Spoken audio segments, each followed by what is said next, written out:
Hello, everybody. Thank you for joining me.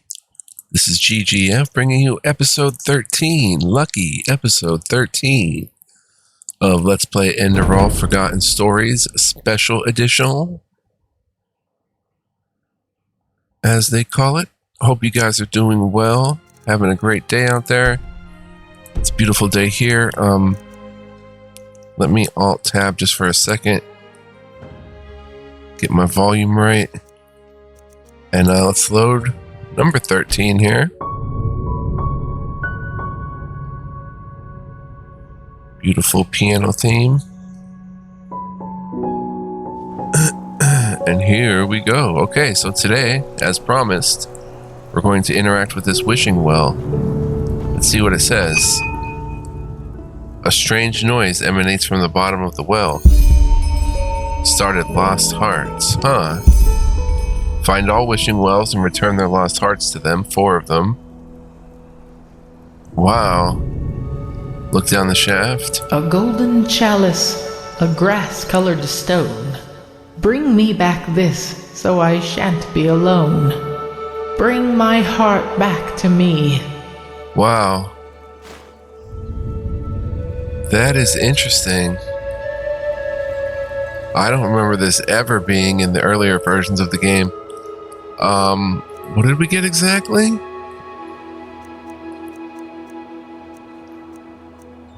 Wishing Well, Sun Coast. A golden chalice, a grass-colored stone.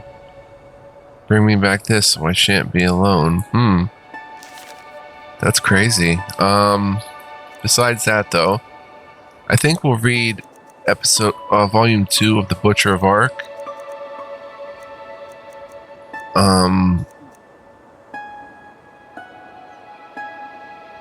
Empty parchment. I like the stains on it. And after you read them, it puts an I mark there, which is very helpful. We only opened this book, though we never read it. This is volume 2 of The Butcher of Ark, the nameless one. A little bit of reading today. Up to the present day, the origin and nature of this vision has remained a mystery to me. Who was the enigmatic woman? How had she entered my thoughts? Or was it not her, but merely a spectral image conjured by my inner workings, an embodiment of my subconscious? These were the questions that went through my head after I awakened. Yet I had not much time to ponder, for when I awoke, breathing heavily and soaked in sweat, I realized that something was different. Disoriented, I pushed myself up and rubbed my aching eyes. I looked around the room, my bones crackling reluctantly as I turned my head left and right. Nothing. My surroundings seemed perfectly normal. Again, I let my gaze roam the narrow room from the heavy wooden door over the small wardrobe to the scribe's desk in the right corner, on which numerous tomes and scrolls lay in disorder. Uncertainly, I closed my eyes and focused inward into myself. No, the repugnancy was not to be found in my surroundings. It stemmed from me. To be precise, it originated from a strange feeling in my stomach that was unknown to me back then. It was an uneasiness, dull and stagnant, a diffuse fear similar to the one we experience when we know terrible or challenging things await us.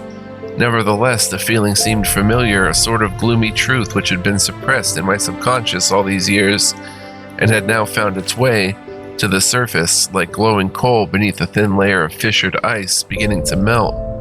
Bewildered, I laid my hands on my stomach in an almost childlike manner. Of course it did not help. The strange, dull feeling remained. I rose dizzily and looked out of the narrow window above the scribe's desk. The vision had felt like an eternity, yet seemed to have lasted no more than an hour in reality. Still, not a single sound from outside reached my ear, and the light was dim and pale. Only a pallid gray cone of sunlight brightened the dance of 100 confused grains of dust in the air. In addition to my inexplicable sense of uneasiness, I was nauseated, my eyes burned, and I felt weak. Water, I need water. I moved to the trough, which was filled with fresh spring water next to the heavy wooden door. My uneasiness grew stronger and an absurd fear took hold of me. What would I see in the mirror of water when I bent over the trough? The deformed and decayed grimace I had seen in the ruin, or the unremarkable face of a man who lived his life ruled by coincidence and lack of alternatives instead of free will. I fought the urge to back away from the trough and made myself get on my knees in front of it instead. My fear was baseless. No festering maggots crawled from the face that stared at me in the reflection. No chapped skin revealing the flesh on the bones beneath. Just a dream. It was just a dream. I smiled weakly and confused at my own folly, cupped my hands to scoop some water and drank in deep gulps. Then I sprinkled some water on my face, rubbed it on my body, my hair, my arms, and my feet. I took the brush of boar bristles and scrubbed my skin until it started to bite. Finally, I took my brown priest's robe from the cast iron book by the door, slipped it over my head, and leaned against the wall. I felt better, but not well. It was just a dream. I repeated the sentence several times in my thoughts in an attempt to banish the remnants of what I believed to be a nightmare. Yet the desired effect did not occur, for every time I closed my eyes, visions of my own corpse flooded me, and my uneasiness grew as if it wanted to emphasize the dream's meaning. I sighed and did what I always did when I contemplated. I began to pace around my room. I remember all too well that this was the first time in my life that silence appeared oppressive to me. How I wished to hear the familiar creaking of cartwheels, the bright calls of the baker, or the bray of a donkey, but there was nothing, absolutely nothing to hear, not even the mournful singing of the wind, which was usually omnipresent in Fogville. With the pale light in my chamber, I felt like a part of a Termatralian morning tableau. Over and over, the same images flashed through my mind: the coffin, the corpse, the veiled woman and her words, "Follow the fire, end your false life." Was there a connection between these words and the dull feeling in my stomach? Why did I dream of such things at all? What, by the righteous path, did it mean? My countenance clouded. False life, what a heap of nonsense. I lived exactly the life the path had chosen for me, even if, from time to time, gloomy thoughts occupied my mind and I felt envious of the adventurers who took a rest in Fogville before continuing their journeys. It did not mean that my pious life was in any way false.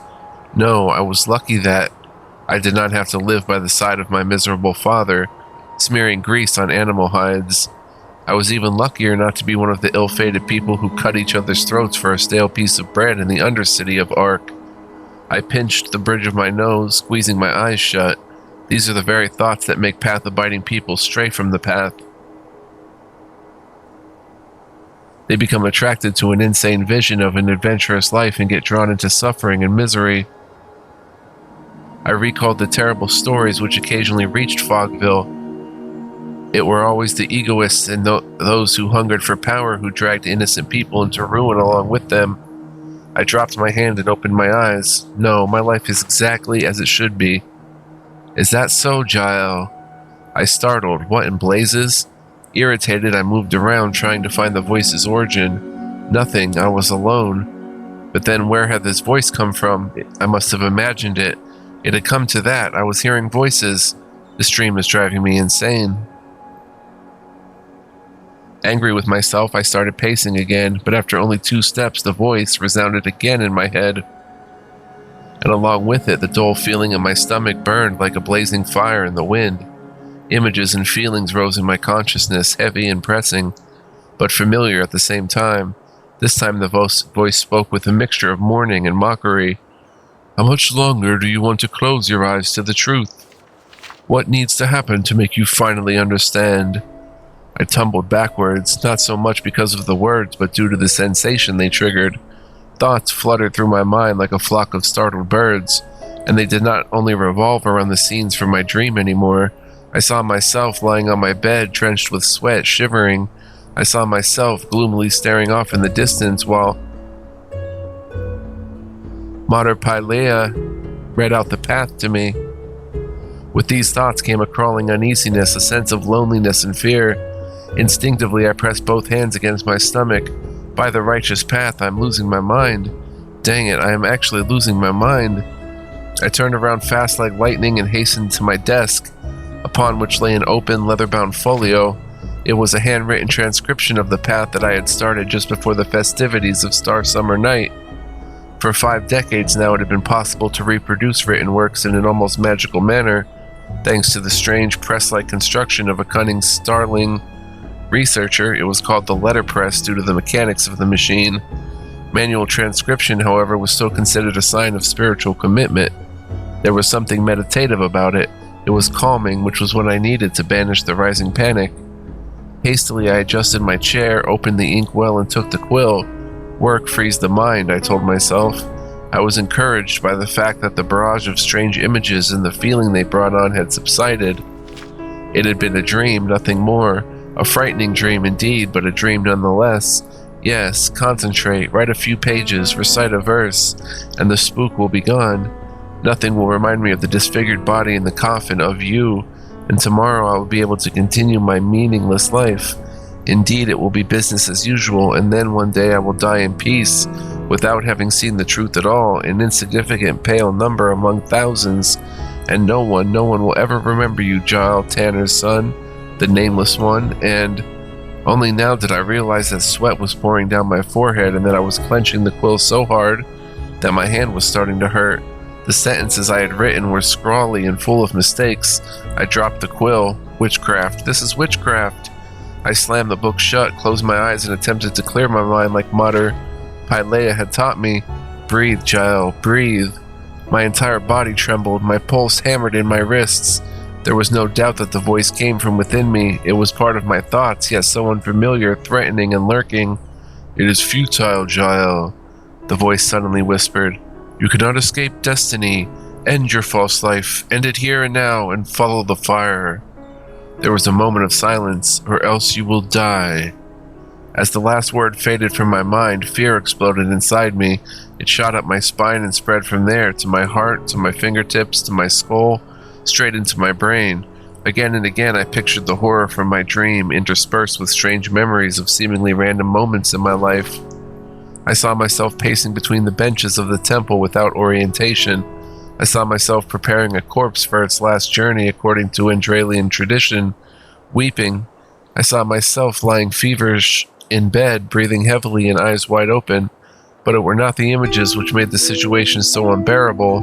It was the suffocating sensation that covered everything like a leaden gray cloud, threatening to drive me insane.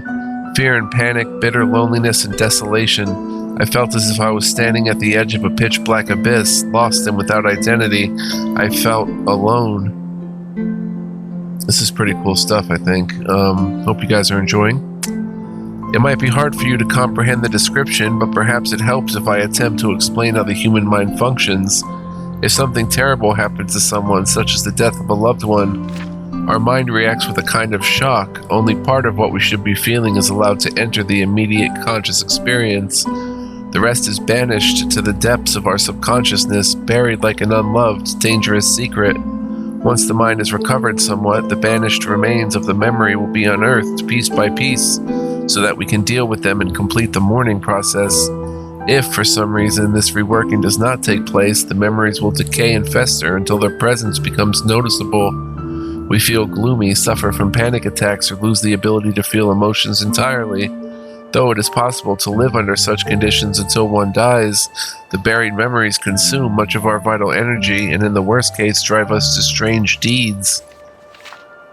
While the tentacles of fear raged in me, I've realized that these terrible feelings were exactly such decomposing memories. They had been there forever, lurking shadows beneath a shield of glass.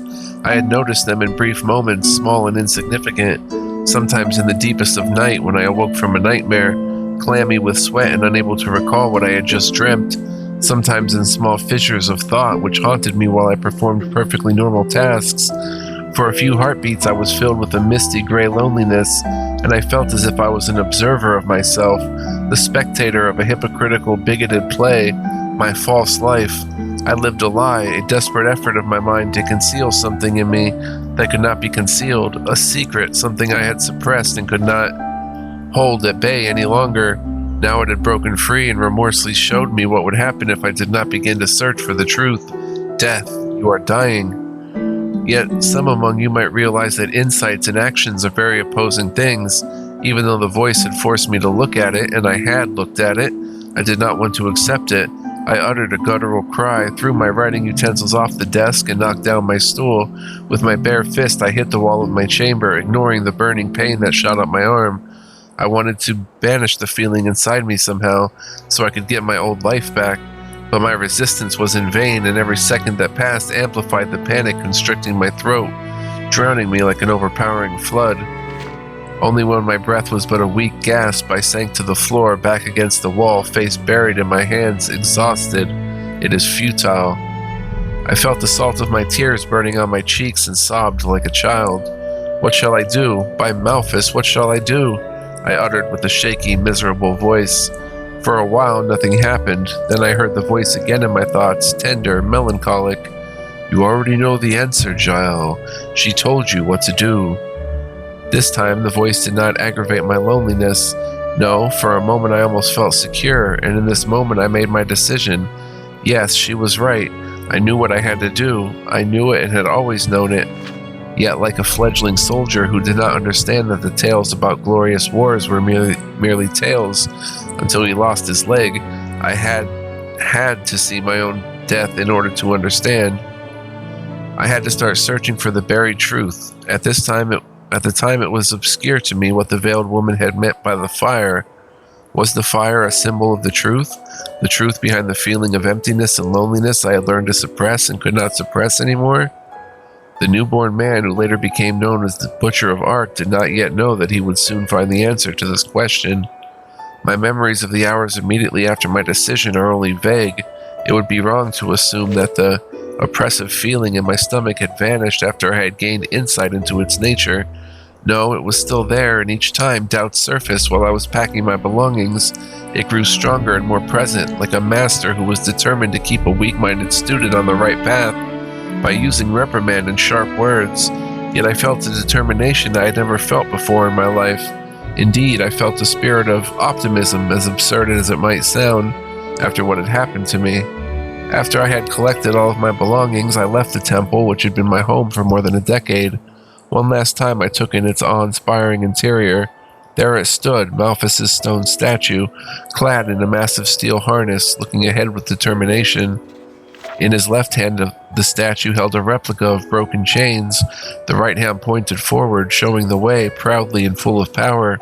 One last time I closed my eyes and smelled the omnipresent mixture of incense, lavender, and roses, a scent which used to provide comfort. Now it tickled unpleasantly in my nose and reminded me of the ointment the inhabitants of the Isles of Calais used to embalm their dead. Swallowing heavily, I closed the door behind me. The contents of the satchel that hung over my shoulder were scarce: a loaf of fresh Enderalian bread, a water skin, my scratchy cotton blanket, a satchel of pennies, and the holy 101 verses, which I decided to bring along after a moment of hesitation. The book felt heavy, and its leather binding seemed roughed and, well, sticky. Nonetheless, my attachment to the Lightborn, whose holy word formed the spiritual compass for any devout Enderalian, and who had been the only companion in my lonesome life so far except for Mater Pylea, was too deep. One thing was clear to me: wherever my journey would lead me, I needed food and decent clothing. My priest's robes were too heavy and cumbersome, and they would be too warm in the summer. They also seemed like a burden to me, completely inappropriate for the task ahead. Even though every traveler, brigands aside, would treat me with respect, the robes were a symbol of my old life as a priest. So I had to visit the marketplace and find a trader who would sell his wares despite the holy day. It felt strange to see the place that usually was full of people so empty and quiet. Only a dog noticed my presence, plus a few chickens in a corral surrounded by an alcove of the weak town wall. The sun had risen in the meantime, but the many gray clouds did not allow much light to shine down on the city. It was going to rain. Eventually I reached my destination, a small and cozy store. The house walls were overgrown with ivy, which framed even the milky windows beneath the crooked roof. A hand cart full of barrels and crates in front of the entrance looked as if it had been abandoned by its owner during work, which was likely considering the smell of alcohol, gunpowder, and fried meat in the air. Garlands, which would have shone in all colors if enough sunlight had been present, hung limply between the houses. Several times I heard a crunch when I stepped on the shards of broken jugs. The sign next to the heavy door identified the shop as Carvai's Sundries. I knocked and I knocked again when a few minutes had passed without any reaction. Finally, after the third round of knocking, I heard the sound of scuttling steps, and an aged starling with clean-shaven face and a sharp nose opened the door. His tired expression told me he had intended to chase off the unwanted customer before he recognized me. The dark circles under his eyes betrayed he was likely among those who had vigorously celebrated Star Summer Night. Briefly, the sight struck me as bizarre, even familiar, as if I had experienced it many times before. However, the feeling was gone the moment the merchant spoke with a worn voice. "Well, father?" He glanced uncertainly at the embroidered emblem of a stylized eye and sword on my robe. "Can I help you?" I tried to smile. "Indeed you can, by showing me your wares. May I enter?" I was surprised by how confident and friendly my voice sounded. Karvai regarded me with sleepy confusion. Like all starlings, he was small and wiry, had frizzy hair and a pointy nose. One second, guys.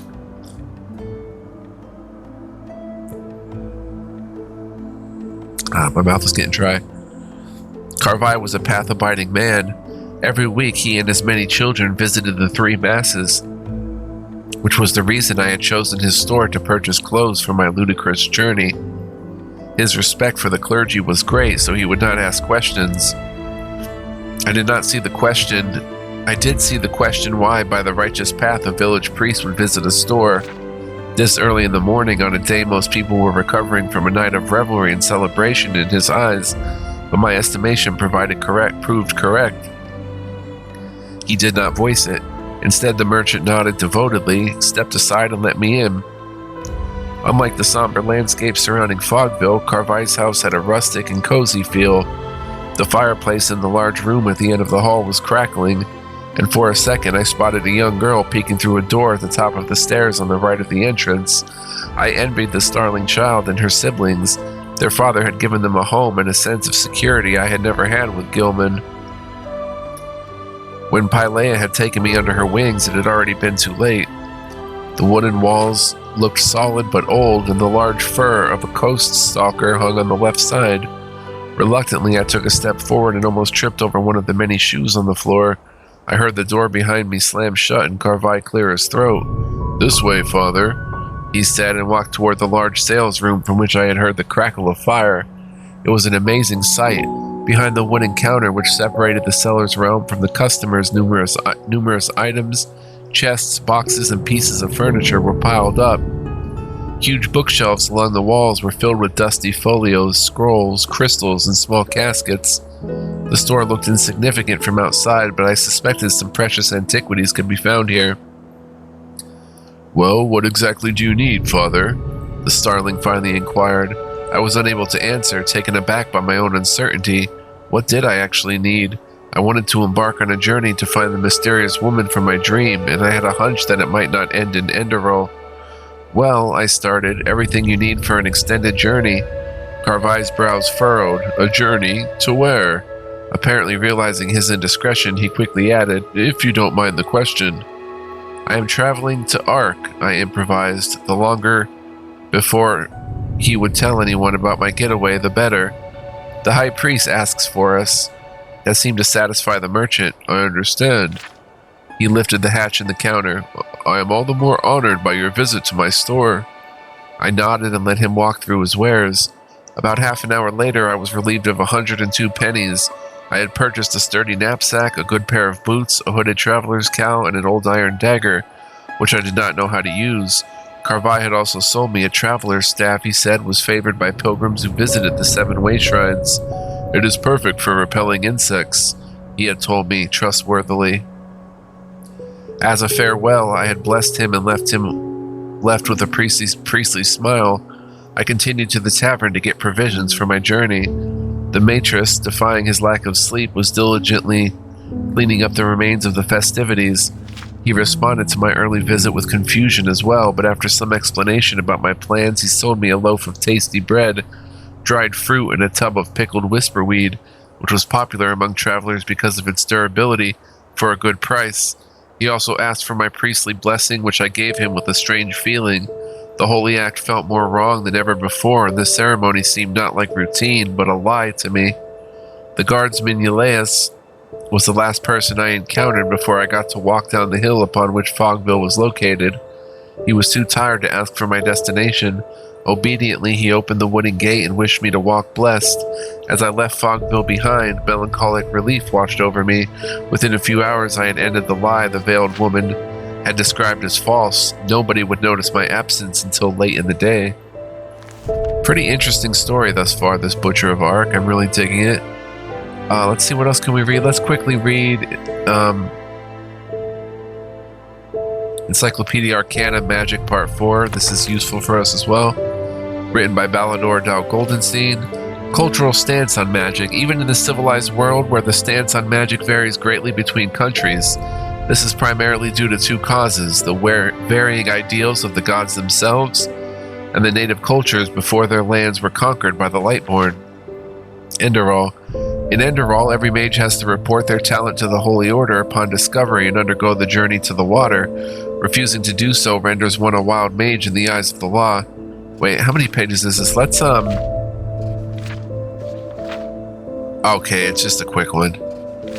And therefore a pathless criminal. After completing the journey to the water, the mage's name will be added to a register and their status elevated to Arcanist. Skilled Arcanists, especially those who take on the novitiate and join in the Holy Order, are highly regarded, although they often face distrust and fear as well. According to the 101 holy verses, magical talent is not in opposition to the holy path assigned to an individual. If, for example, a farmer discovers magical talent within himself, he is still expected to continue on the manufacturer's path. Upon completion of the journey to the water, magical talent is thus to be understood as a challenge which must be conquered. 2. In other lands, in Narum and Arazio, the approach to magic is very similar to the Endralian way, at least in the civilized parts. Kira and Calais have fewer regulations surrounding magic. There, the magically gifted can join so-called mage circles, consortia of arcanists offering their services as mercenaries and researchers. These circles represent very progress-oriented and pragmatic ideals, which is why many notable arcanists and researchers of Vin originate from them. Although a free-spirited individual may find these thoughts appealing, it is an open secret that certain circles, especially the Shintoza, also offer their services for more unscrupulous research purposes. For further information, the student of magic is recommended to read my work, the Spintoza, Facts and Speculation, from the same author, Sigil of the Spintoza.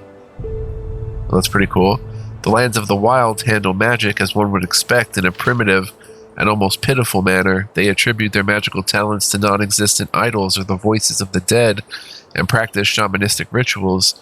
For this reason, they will not be elaborated on further in this tome. Librarian's note: since the death of Iridon and the takeover of Narum by Chancellor Baradian, only the member of Baradian's guards are permitted to use magic.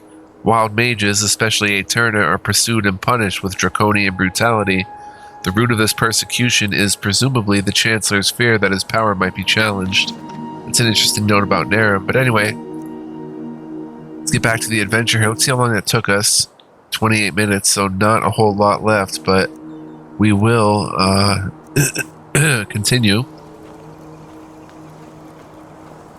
Interesting stuff, guys. Yeah, that Butcher of Ark is really turning into something cool. Looks like a house up ahead. Plenty to explore around here, though, but let's maybe move it forward here. Move it backward a little bit. Move it all around.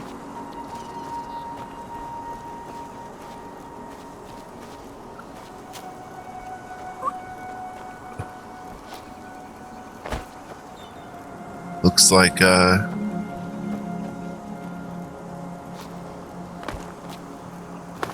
pretty much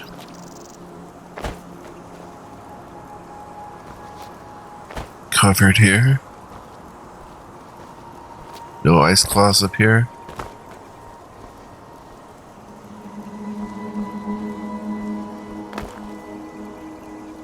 Alright, we're back on this road where we've already explored, so let's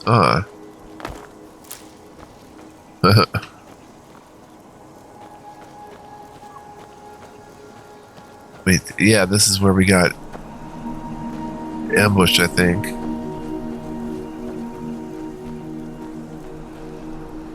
Yep. Oh, okay. Right. Iron War Axe. Do we have an Iron War Axe? Yeah, we do. Okay. Arc, Riverville, this way. Okay, we'll go back this way then. Another way is what? West. Okay. I just kicked a bow or something. Right, so we went this way, fought some wolves and stuff. Oh, maybe we didn't fight all the wolves.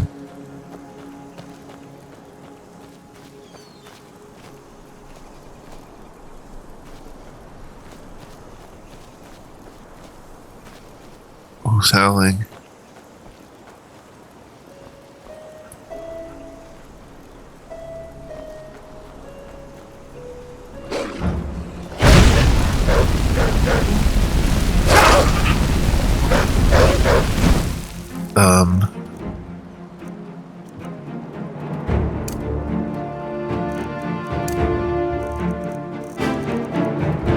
Wait, psionic push.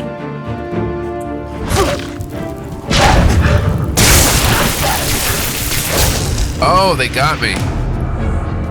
And he's like, yeah, buddy. Take that. Thought I'd switch to grounding for a little more punch. Wait, you're a fox. Okay. Let's boon it up.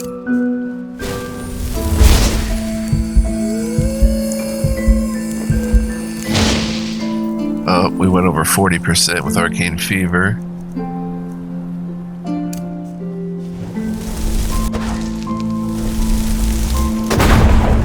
Let's go get him, guys.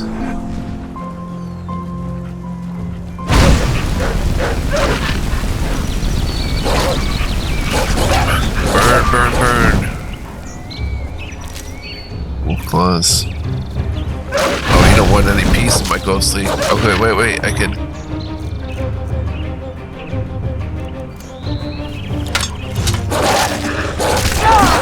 Oh, son. That was dope. Oh, we've risen to level 5. 5 more learning points, 4 crafting, 1 memory. Honestly, probably a bit more mana. A should open the hero menu.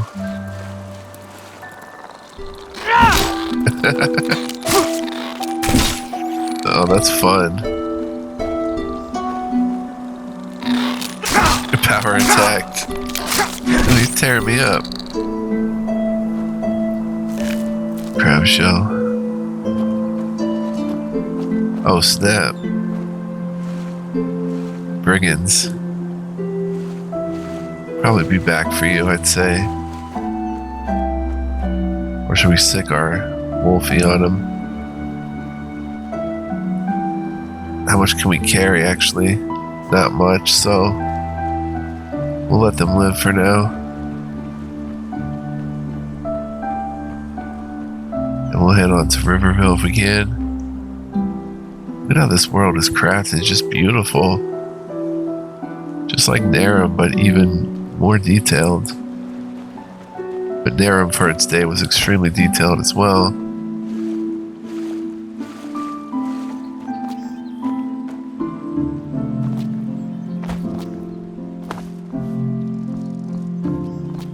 Alright, let's head back.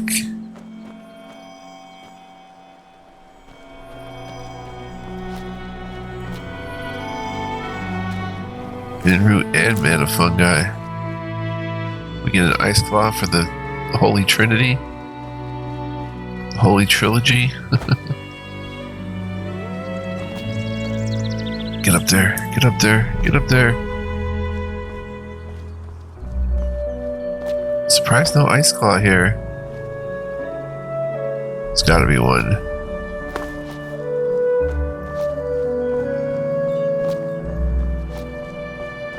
Gotta be one up here.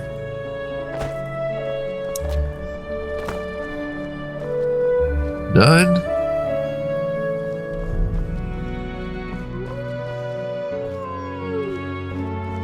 wolves, I hear.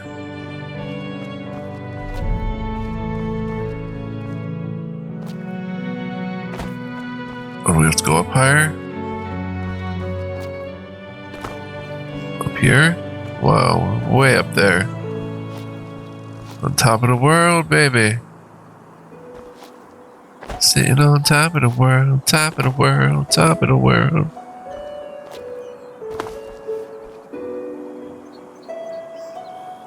Oh snap, is that their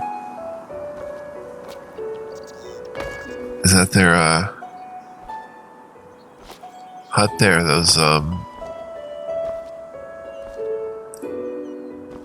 bandits.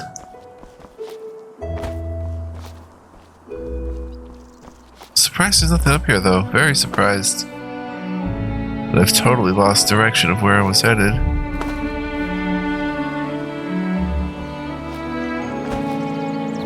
We're going even a little higher.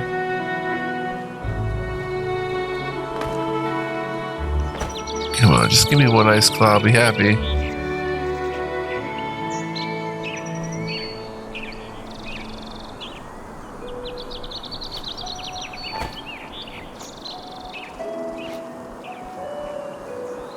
One ice claw, please. They put a tree up here, so there's got to be something.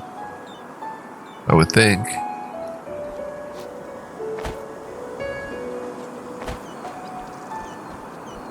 Yeah, they put a tree. There's got to be something.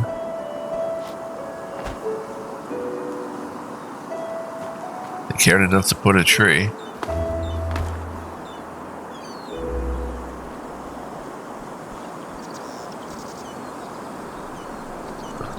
I'm shocked there's nothing.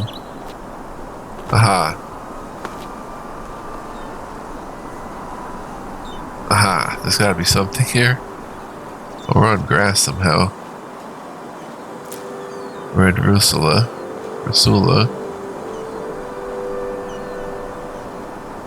Still not quite sure where we're at.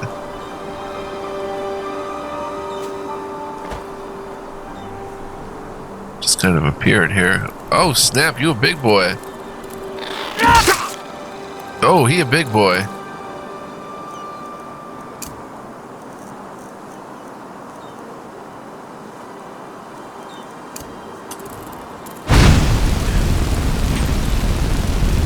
You gotta burn, baby, burn. You gotta burn, baby, burn. Melt through that shell.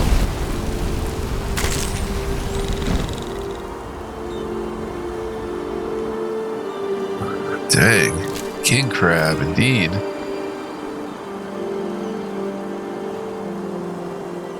Ooh, leather cuirass. A shovel. Is there a strange spot to dig up, maybe?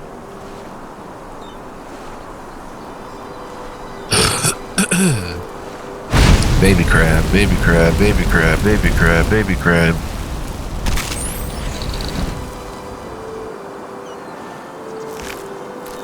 Crab shell, we got a long way to go for the next level, but there's my ice claw. I knew you'd find me. So fun picking those up. One carry weight per ice claw. That's awesome. Let's head back to this boat though. There is a chest there. Novice chest. Boom, son. Poison of magic detachment. Okay. See you. Magic detachment. It's gotta be a suspicious mound along the way. Ah, I know where I'm at. Remember? There's those bandits. There's the covered bridge. We're gonna let the bandits go for now, like I said, because they're not really, they're defending their territory, but they're not actively looking to get me, so I respect that. Let them go about their biz. For now, till I decide I want their stuff. I want what you got, and I'm going to take it. Let's go up this way, look for another ice clizaw.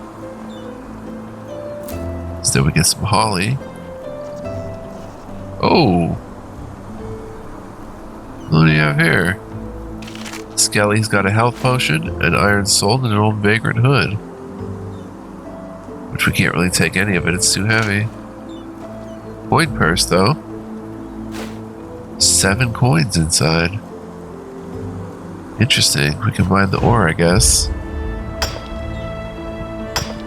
And we get ever so closer to Riverville, guys. We are headed that general direction.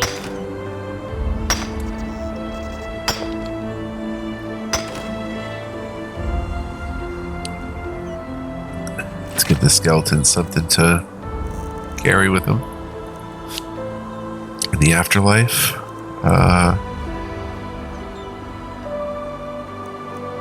iron gauntlets. So there was something up here in this general area.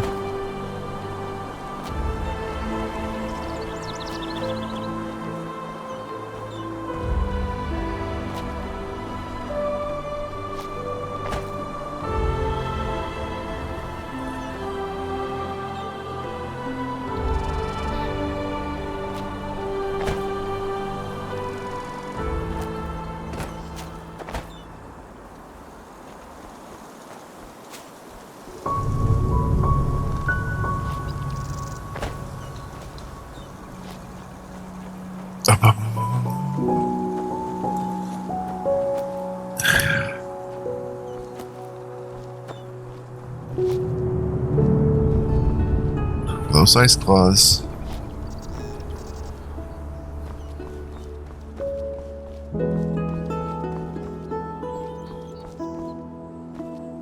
Back here.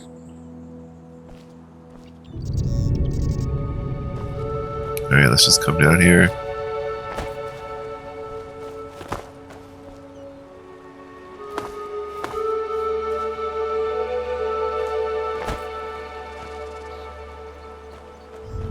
Alright, we're across the bridge.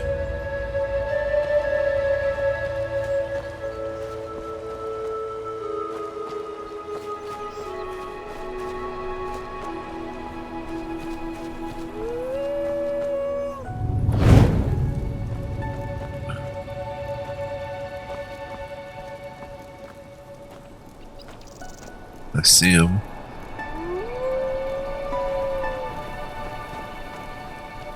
Wouldn't want to be him.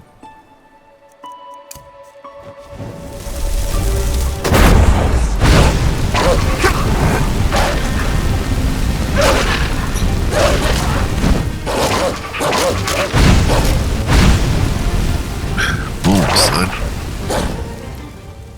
Love it. That wolf is perfect. Wolf meat, which is good. Think of wolf meat, we should probably have a little meal ourselves.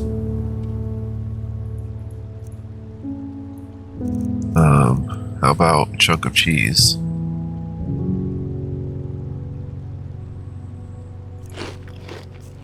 There we go. Good boy.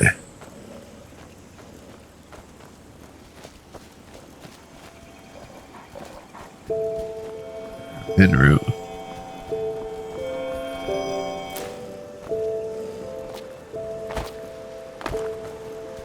Now around here, find an ice claws, I bet.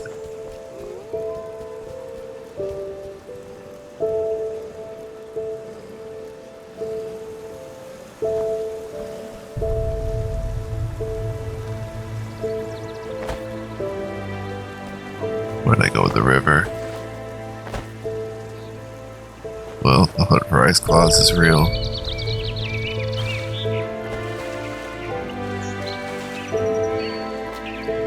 Or even arcane symbols, honestly.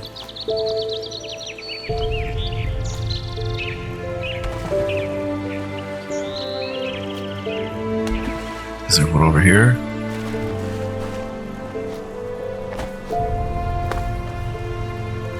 There's a tree.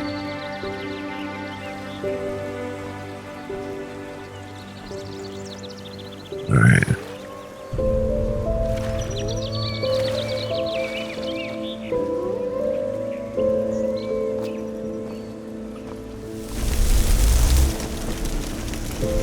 Tomb.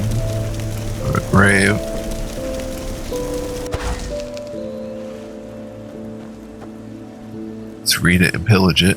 Mana fungi. Mana fungi.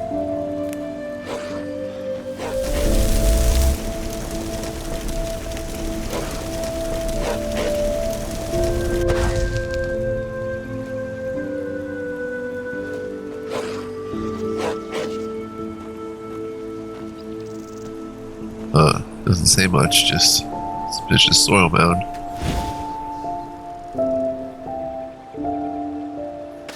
Take it up. And we've got, bronze necklace of constitution, increase health by 10 points. Crafting book for rhetoric, definitely want that. 3 Enderalian pennies. A learning book for light armor. Nasty. Very nasty. Alright, we're going to quick save. Let's see how long we've been playing. 45 minutes, so it's time to wrap it up. I want to thank you guys for joining me. I do hope you enjoyed. Thanks so much for watching. If you did enjoy, please consider hitting the like button, give a thumbs up. Leave a comment, let me know what you think. Subscribe if you're new and hit the notification bell, but only do any or all of those things if you really want to. No pressure or anything like that. It's all good, whatever you choose. So that said, guys, I hope... Oh man, there's someone hanging there. I hope to, just hanging out. See you guys next time. More fun to be had, so come on back. Oh, there we go. Check it out. There's us, guys. We are looking pretty good. So yeah, more adventure to be had. I will see you guys next time. Until then, be well, live well, and stay well. So glad we can pan the camera like this. And, that's a screenshot, man. Let me screen it. Boom. And I'll see you guys next time. Much love, peace, and joy. Take care now. Bye-bye.